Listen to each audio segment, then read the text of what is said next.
You are tuned in to WBCA 102.9 FM, Boston's community radio station, and this is WBCA Presents, a show where we highlight some of the best local musicians.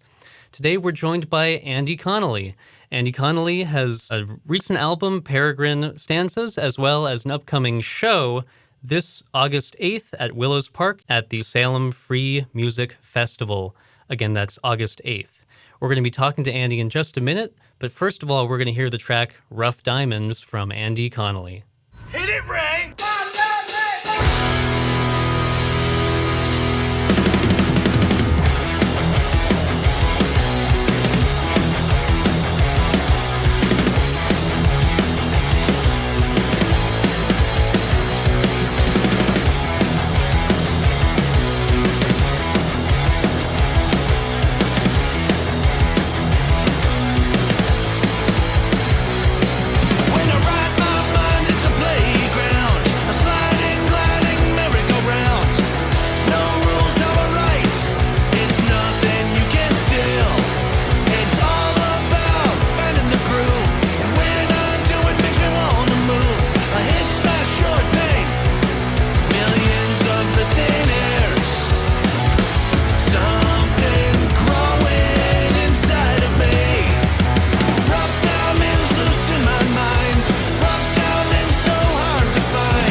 That was Rough Diamonds off the album Peregrine Stanzas from Andy Connolly.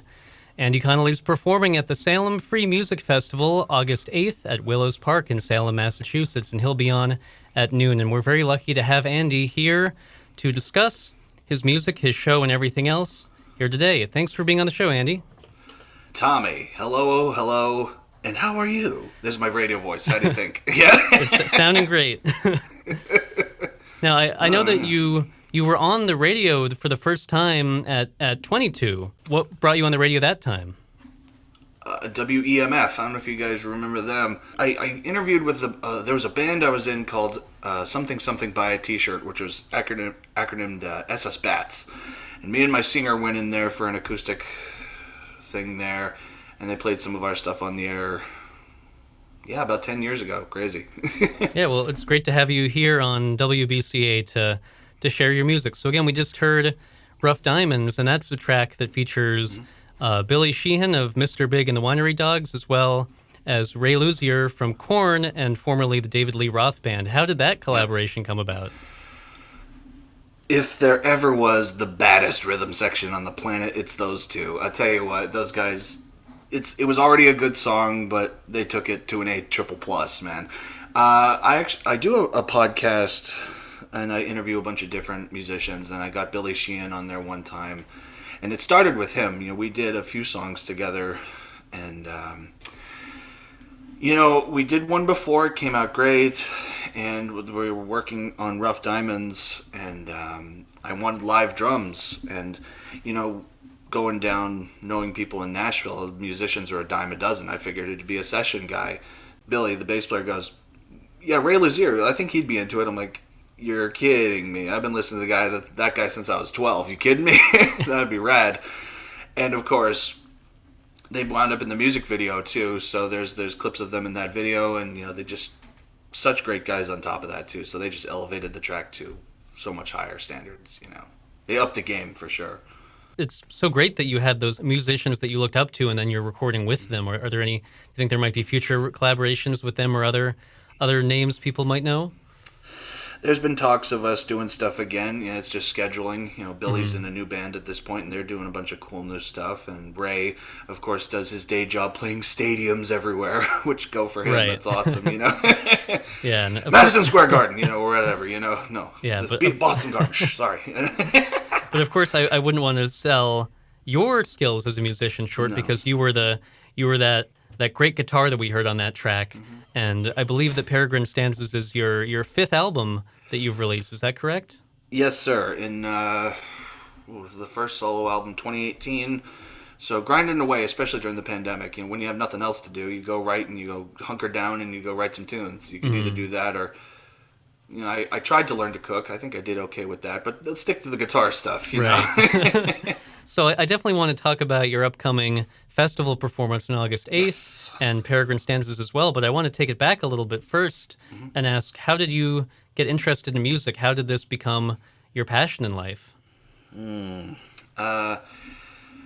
I was roughly about 8 years old, and I was at a Celtics game, actually, and in the middle of, I think a timeout when they were changing quarters or something, the beat to We Will Rock You started playing over the PA, and I didn't understand, of course, when you get that, how does everybody know how to go?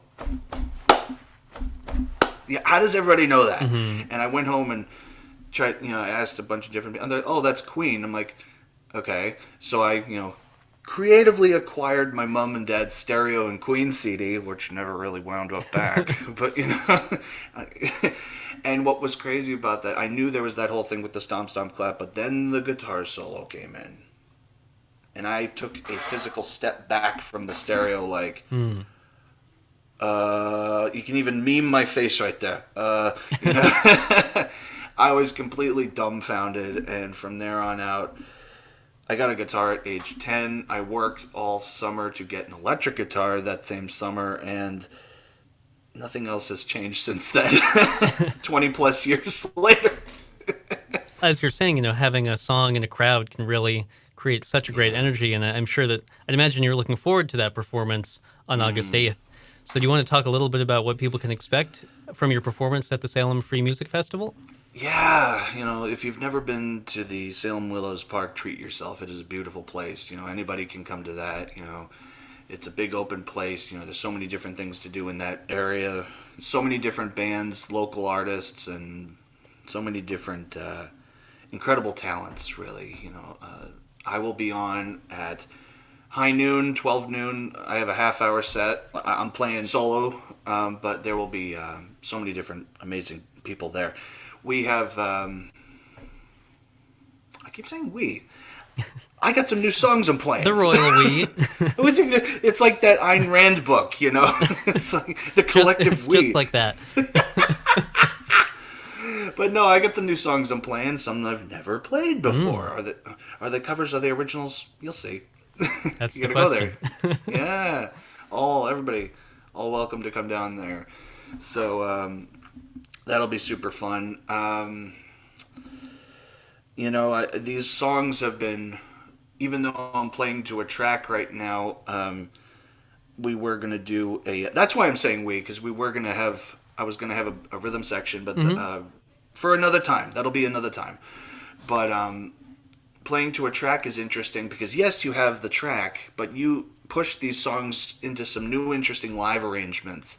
So they're expanded upon a little bit. There's different sections that weren't on the record that have been expanded, almost like a DJ in a way, in the sense of like, yes, I'm playing and singing. I'm not Milli Vanilling this. This is all real here, Right. folks.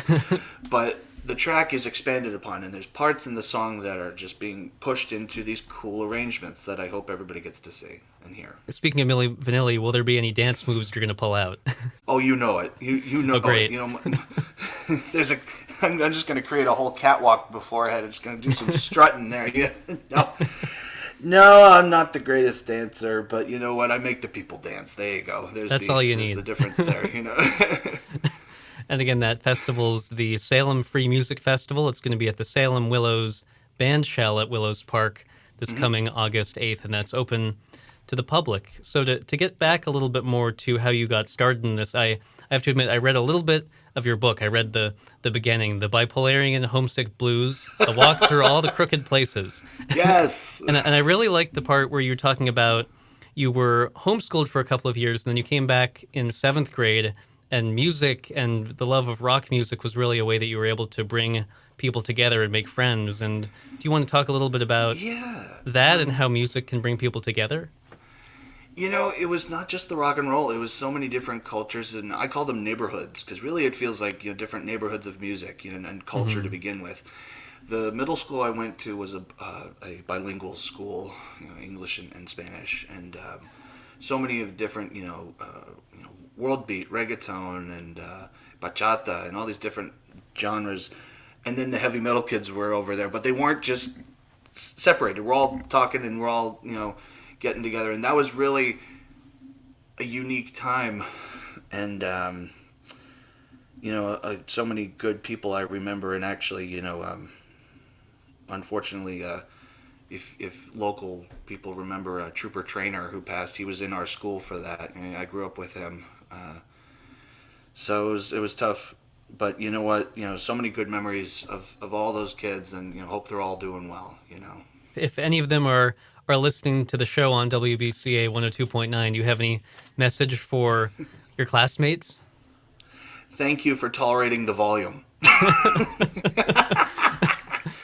And I hope to see you at the Salem Free Music Festival there. Hope to see you there. Yeah, Big hugs all around for sure. Yeah, you also mentioned in your book that you were able to perform in your science class. So yes, just a little bit bigger at the Willows Park band shell. Just a few more at that point. Yeah, there's something to do with sound waves in that particular experimentation, and I think I played Eruption, like the little Van Halen piece there. So I'm like, okay, it has to be, turned up there at that point, So. And in a minute, I want to listen to another one of your tracks, Leave It All Behind. Is that also off of Peregrine Stanzas? Yes, it is. That particular track has a local bass player on there, Dusty Mulholland, who's I'd say our resident area Billy Sheehan. That guy is just uber talented, just as much the same. So having him on there with a local collab was also super cool too. Do you want to take a little bit of time to talk about the process of bringing that album together, Peregrine Stanzas? Sometimes you're your own worst critic in a way, and sometimes that is a good thing. And you're the way I feel about it you're supposed to channel that and better yourself. You're not supposed to be down on yourself. He's like, oh, I can improve that. And there were certain works that I've recorded in the past that I still stand by because I put them out there and released them, obviously. But I said, no, let's see how much better we can get. Let's better our best here. So I purposely took my time on Peregrine Stanzas and shortened the amount of tracks. There's 6 songs on there, as opposed to like 9 or 10 or 15 or even more. I really wanted to condense it and trim the fat off it, so to speak, and really find a way to make these songs as good as possible. Part of that was having Billy Sheehan and Ray Luzier on Rough Diamonds, not to be sold short or even forgotten, not at all. Patrick Walsh, who wrote the lyrics to Rough Diamonds, what a great lyricist he is. I want to work with him so much more. Dan Kupka, who produced the album, Scott Bush, who produced Rough Diamonds, all these different people who came together, and I learned how to delegate, basically, because there was only so much I could do myself. And when you put a team together, my name may be on the album, but it's just as much theirs as anybody else. It comes through in the music, that dedication and love you have for the tracks, but also that collaborative effort of all these great musicians coming together. So we're going to hear Leave It All Behind off of the album Peregrine Stanzas from Andy Connolly. This is WBCA Presents on WBCA 102.9 FM.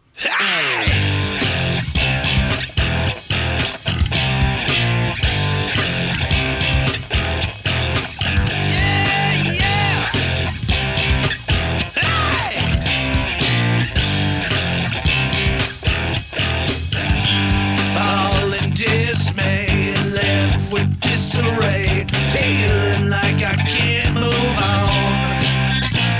Broken parade and fallen masquerade.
that's all.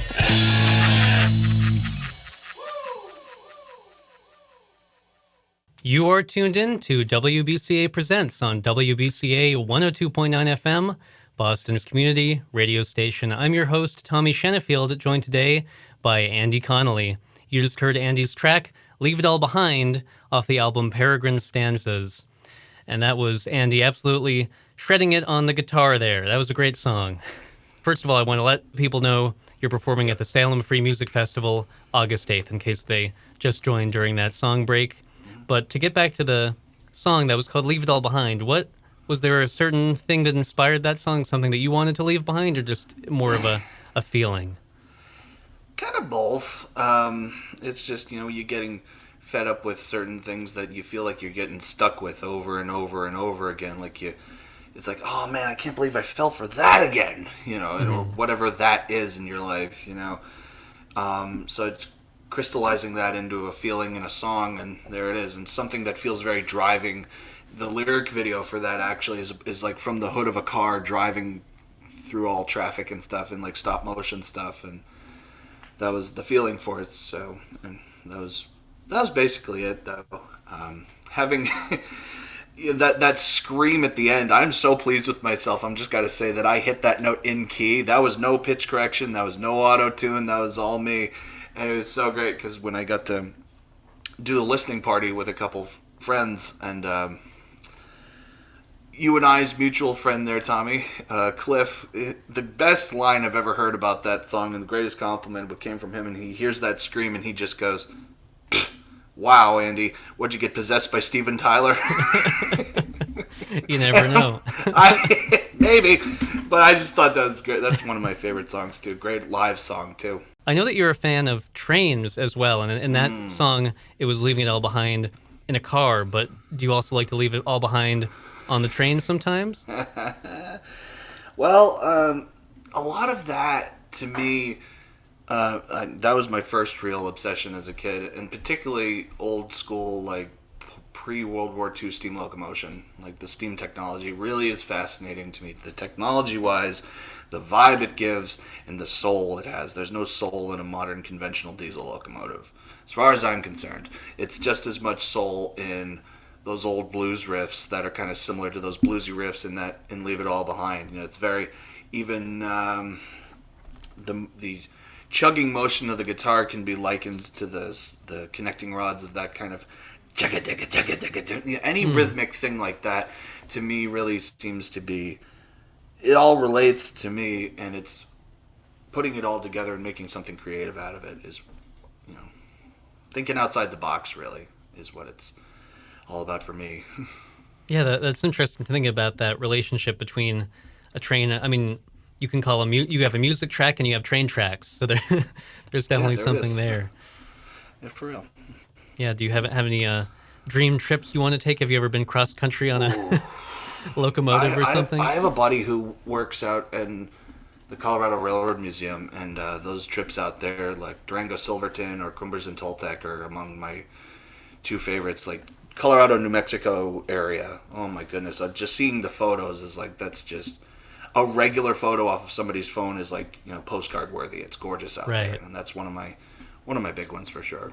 Yeah, well, if anyone's looking to take a train ride this August, if they're in Boston, they could definitely take the commuter rail up to Salem August 8th for the Salem Free Music Festival, which you, Andy, are performing at high noon. High noon! I don't keep saying high noon. It just seems stylized. It seems to work, It gets the people going. That's all that matters. Yeah. And did you grow up on the North Shore, or where are you from originally? Salem, there you go. Salem, there you go. How does it feel to be performing in your hometown? You know what? It's sometimes you feel like you're trying to get out, and then sometimes you feel like you're trying to get back in. So this feels like a getting back in kind of. It feels good because so many times that I traveled. I love the Willows. I still do. I go in there. There's a big bunch of family photos from there when I was super little, and all the way up until now, it's just one of my favorite spots. So to go there, yes. Super bueno. Yes. Yay. That's great. And how would you say the local Salem music scene has inspired you? there's so many good people who are creative thinkers, be it visual artists, musical artists, photographers, videographers. They all seem to wind up in Salem.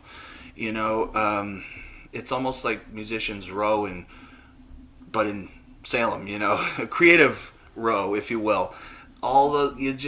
You're bombarded, but in the best way, about finding so many unique, kooky, but in the best way possible, creative souls down there, and you're bound to find something cool if you look. It's a great city with so much culture and such a unique energy you can't really get anywhere else. And not only because of the witches, there's so much more than that for anyone that hasn't been there So outside much. of October. You have no idea. I could go on, but it's okay. Yeah, no, I wish you could. We only have a little bit of time left, but I want to touch on the fact that you mentioned to me that you're also offering services as a session musician in electric, acoustic, or bass guitars. Do you want to talk about what that's all about? Well, I now have, sitting at my desk here, you can't see it, but I have a little setup where I can record remotely, and pending what a track someone may be needing, yes, I can bring the rock and roll. That's been proven here. But, different genres, pop, country, blues, punk, all these different, varieties of the musical rainbow. I'm into trying. And for more information, you can go to my website. There's a button there where you can get to me. And, different varieties. I'm all about thinking outside the box musically and creating something cool. And like I said, right here I have the ability to sit down and track anything. I'm in. I'm all pushing all the cards in. I got a bunch of guitars racked up here. We're just off screen here. I got 7-string, 6-string, acoustic, bass, the lot. I'm in. You're all in. I'm all in. So, I'm all set, ready. For anyone who wants to get more information about that session musician opportunity, or to learn more about your upcoming performance at the Salem Free Music Festival on August 8th, what is your website and what are your social handles where people can stay in touch? AndyConnolly.com for more information. There's a button down there where you can reach me. But also my Instagram is what I'm most active on. You may have to put this on the screen because it's kind of a tongue twister. It's a weird sounding thing. Connollizer JR. There's a nickname there, and there's a reason for that. One of my old bandmates called it, he's the Terminator, but he's the Connollizer, Connolly, whatever. If people, look up Andy Connolly, they'll find your social media, your website, and also I'm sure you're on all streaming platforms as well with your albums. Yep. Look for the red plaid. That's a dead giveaway, by the way. Right, and what's that title of your podcast, speaking of which? Rock, rollin' red plaid, Tommy. There you go. Well, exclusively on YouTube. You go. Just YouTube. So. Yes, you've got music, you've got your podcast, and on August 8th, you've got your performance at the Salem Free Music Festival. And thank you so much, Andy Connolly, for coming in to talk about your music and your show and everything else that you're up to. Tommy, it's been a pleasure. It always is. You know that. Yeah, well, I can't wait for your performance August 8th, Willows Park in Salem, Massachusetts. Thanks so much, Andy, for coming on the show. We're going to listen to one more track. This has been WBCA Presents on WBCA 102.9 FM Boston. I've been your host, Tommy Shenefield, joined by Andy Connolly, and we're going to hear his track, Taken by the Night.